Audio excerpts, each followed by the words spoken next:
क्या नाम है आपका? मैं कैलाश चंद, उत्तर प्रदेश खुर्जा का रहने वाला हूँ। जी जी। ऐसे कोरोना काल में मेरी बेटी के सर में दर्द हो गया और दर्द इतना असहनीय था कि बेटी मेरे बाल उखाड़ती थी और जमीन में सर मारती थी। जी जी। उसके बाद मैं उसको बुलेंस से ले गया, डॉक्टरों ने दवाई दी, कुछ नहीं हुआ। फिर अलीगढ़ लेके गया, वहाँ भी कुछ नहीं हुआ। कैलाश जी, मैं एक बार आपसे यही पूछना चाहूँगा हाँ। कि बिटिया को सिर का दर्द कितना पुराना है? ये डॉक्टर साहब पहले भी इसके 2-3 बार उठा था तो इसने तो बताया नहीं था, लेकिन जी जी। लास्ट में जब इसने अब की बार जब इसके हुआ इतना असहनीय हुआ हाँ जी। कि इसने अपना सर जैसे कि पागल नहीं होते, पागल की तरह अपने बाल उखाड़ती थी सर से। हाँ जी हाँ जी। और जमीन में सर मारती थी। ये इसकी पोजीशन बनी डॉक्टर साहब। अच्छा अच्छा। उसके बाद में जो भी आए देखने के लिए, गाँव देहात में तो पूरे में फैल जाती बात। बिल्कुल बिल्कुल। जो भी आए कि इसे वहाँ ले जाए, जो जहाँ बताओ वहाँ ले जाओ।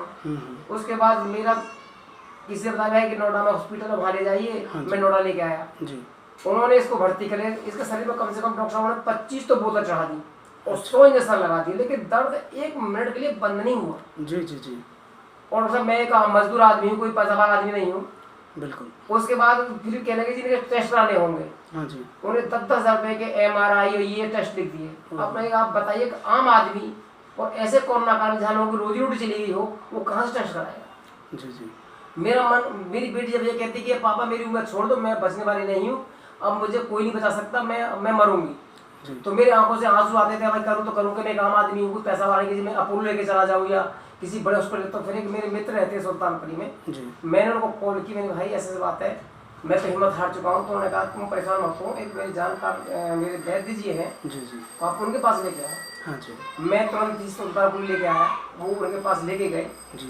तो मेरे को विश्वास नहीं हो रहा, क्योंकि मैंने बड़ी बड़ी महंगी जो एक की गोली कीमत 150 रुपये थी, उसको खिला के देख लिया, कुछ नहीं हो रहा लड़की के। जी जी। तो डॉक्टर साहब बिल्कुल मैंने बताया तो उन्होंने बोले कोई मामूली बात है, मैं तो ट्यूमर हूँ, सर उसको ठीक कर देता हूँ। मुझे विश्वास नहीं हुआ, क्योंकि उन्होंने 4 पुड़िया दी।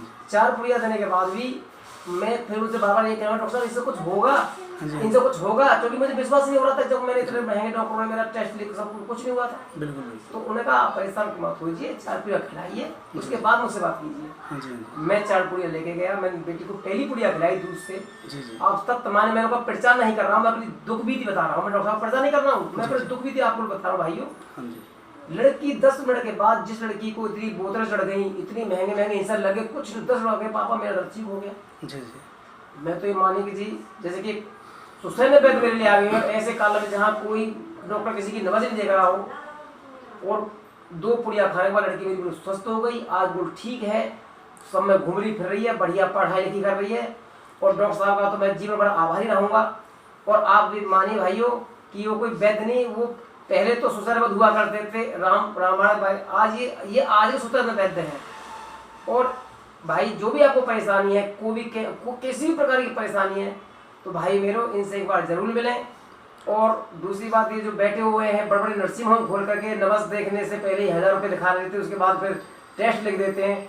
भाइयों एक आम आदमी कहाँ से ये करेगा? तो आपको कोई भी परेशानी हो, कैंसर हो, कोई भी कैसी परेशानी है, इन डॉक्टरों से मिलिए। ये तो एक मानिए कि एक अवतार है, लोग एक जनहित में बैठे हुए, जनता के हित के लिए बैठे हुए हैं।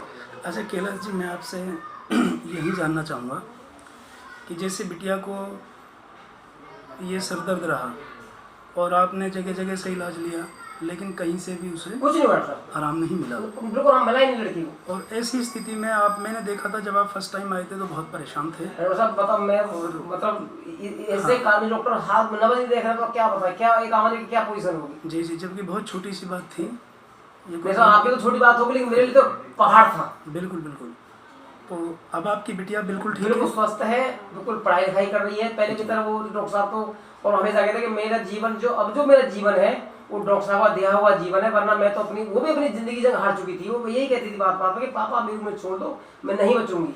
हमारे यहाँ पर 20-20 साल पुराने जो सर के दर्द लोगों को थे, 20-20 साल पुराने सर दर्द यहाँ 2-3 दिन में ही ठीक होकर के चले गए। मैं तो जिनकी पिछले 20-20 साल से दवाइयाँ चल रही थी कि भाई तुम्हारे ब्रेन में ट्यूमर है, ये है, वो है, दुनिया भर की चीज़ें, ये माइग्रेन हो गया, ठीक नहीं होने वाला है। हाँ तो यही तो उस लड़की को कह दिया डॉक्टर ने कि हो सकता है कि इसके दिल में, इसके दिमाग में ट्यूमर है, इससे दर्द का बंधन नहीं हो रहा है, आप सिटी स्कैन कराइए। तो उसके और दम बैठ गया कि ट्यूमर तो बचना का तो उम्मीद खत्म ही है। तो वही कहे पापा आप इतने पैसे वाले तो नहीं, आप क्यों इतना परेशान हो रहे हो, मैं बचूंगी नहीं, आप मुझे आप घर ले चलो, जैसे मैं तड़प के मर जाऊंगी। लेकिन डॉक्टर साहब ने बिल्कुल एक नब्ज देखने सारा नब्ज देखने के बाद देखा कि जो रिपोर्ट सिटी स्कैन में आएगी या एम में आपको बता देता हूँ कि लड़की की दिक्कत क्या है। और उन्होंने ऐसे खुली किताब की तरह पूरी उसकी समस्या हल कर दी और आज मेरी लड़की वो ठीक है और बहुत अच्छी है। मैं डॉक्टर साहब का हमेशा आभारी रहूँगा और उनके लिए उनके प्रति मैं उनको दुआ देता हूँ। मैं तो अपने घर कि मैं ऐसे आफत मुसीबत में जो डॉक्टर या हॉस्पिटल कोई देख ही नहीं रहा है और उन्होंने मेरी बेटी को ठीक कर दिया, उनके लिए बहुत बहुत धन्यवाद करता हूँ। कभी भी भविष्य में इस तरह का कोई केस आपके सामने आए तो आप देखो जी, बेझिझक मैं भेजना। टैक्सी ड्राइवर हूँ, पैसे हों या ना हों वो तो बाद की बात हुई, पहली प्राथमिकता है इस तरह के केस को बिल्कुल ठीक करना। मैं वही तो मैंने कहा आप हाँ। ये तो एक जनहित में बैठे हुए हैं, जनता के जनहित में बैठे हुए। मैं आपसे पहले भी कह चुका हूँ कि पैसे का भगवान का दिया सब कुछ इनके पास है, बड़ा हॉस्पिटल है, नर्सिंग होम बने हुए हैं, लेकिन अब तो एक जनता के हित में बैठे हुए हैं। और भाई मैं तो एक मामूली टैक्सी ड्राइवर हूँ, मैं तो हर किसी को जो मेरे चूँकि मेरे तो मजे मिलते रहते हैं मुझे टैक्सी, तो मैं तो यही सलाह देता हूँ भैया आप बजाय टेस्ट कराने का एक बार उनसे मिल लो तो बेहतर है। ठीक है कैलाश जी, आप इस समय हर्षराज आयुर्वेद सुल्तानपुरी दिल्ली में बैठे हैं। धन्यवाद। हाँ।